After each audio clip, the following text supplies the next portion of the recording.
അപ്പോൾ നേരത്തെ മുഹ്സിനയോട് നമ്മൾ കൊച്ചിയിലേക്ക് പോയപ്പോൾ അവിടെ കുടിവെള്ള വിതരണം മുടങ്ങിയത് 9 മണിയാകുമ്പോൾ പുനഃസ്ഥാപിക്കുമെന്നൊരു ഉറപ്പുണ്ടായിരുന്നു.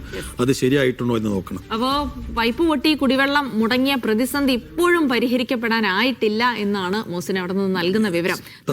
താൽക്കാലികമായി വാട്ടർ ടാങ്കുകളിൽ വെള്ളം വിതരണം ചെയ്യുന്നുണ്ടെങ്കിലും അതും കാര്യക്ഷമമല്ല. അടിയന്തര പരിഹാരം കാണാൻ ജില്ലാ കലക്ടറും KMRL അധികൃതരുമായി ഉടൻ ചർച്ച നടക്കും. വേഗത്തിൽ പരിഹാരം കണ്ടില്ലെങ്കിൽ പ്രതിഷേധം ശക്തമാക്കാനാണ് നാട്ടുകാരുടെ തീരുമാനം.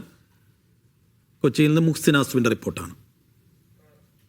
ഇന്നലെ രാത്രി മുതൽ കുടിവെള്ള വിതരണം മുടങ്ങിയിട്ട് ഇതുവരെ അത് പുനഃസ്ഥാപിക്കാൻ കഴിഞ്ഞിട്ടില്ല എന്നുള്ളതാണ്. എന്താണെങ്കിലും കളക്ടറുമായുള്ള ചർച്ചയിൽ എന്താണ് തീരുമാനം, KMRLുമായി ചർച്ച കളക്ടർ നടത്തുമെന്നാണ് പറഞ്ഞിരിക്കുന്നത്. അതുവരെ കാത്തിരിക്കുകയാണ് ജനം.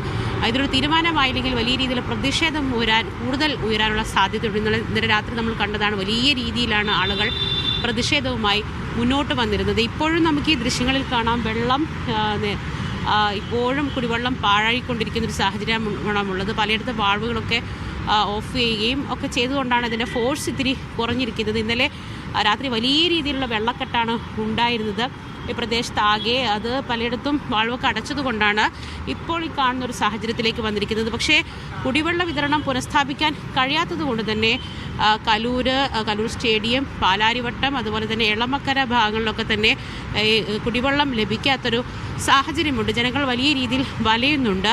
കുടിവെള്ളം താൽക്കാലികമായി ടാങ്കറുകളിൽ എത്തിക്കുന്നുണ്ടെങ്കിലും ഇടവഴികൾ ഉൾപ്പെടെയുള്ള പ്രദേശങ്ങളിൽ അത് കാര്യക്ഷമമായി എത്തുന്നില്ല എന്നൊരു കാര്യം ആളുകൾ പറയുന്നുണ്ട്. ഇവിടെ ഇന്നലെ വെള്ളക്കെട്ടുണ്ടായപ്പോൾ പല കടകളിലടക്കം വെള്ളം കയറിയൊരു സാഹചര്യമുണ്ട്. എന്താണ് ഇപ്പോഴത്തെ അവസ്ഥ?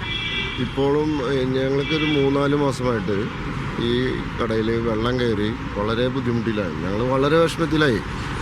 പല സഹായങ്ങൾ ചെയ്തെങ്കിലും മുന്നോട്ട് ഇപ്പോഴും വെള്ളമാണ്. ഇപ്പോൾ ഞാൻ നേരത്തെ കാണിച്ചു തന്നില്ലേ, ഇപ്പോഴും വെള്ളമാണ്. ഈ കുടിവെള്ളത്തിൻ്റെ എന്ന് വെച്ച് കഴിഞ്ഞാൽ അവരൊരു ശ്രദ്ധയില്ലാത്ത പരിപാടിയാണ് ചെയ്തത്. അവർ പണി ചെയ്യുന്നതിന് മുന്നേ സർവേ ചെയ്യേണ്ട കാര്യങ്ങൾ പോലും അവർ മര്യാദക്ക് ചെയ്യുമായിരുന്നെങ്കിൽ ഇത്രയും ദുരിതങ്ങളല്ല. ഇപ്പോൾ 4-5 ദിവസമായി ഈ കോർപ്പറേഷനിൽ പല സ്ഥലങ്ങളിലും വെള്ളമില്ല. ഇന്നും ഇനി ഇതെന്ന് ശരിയായി കിട്ടുമെന്ന് ഒരു ഉറപ്പില്ല.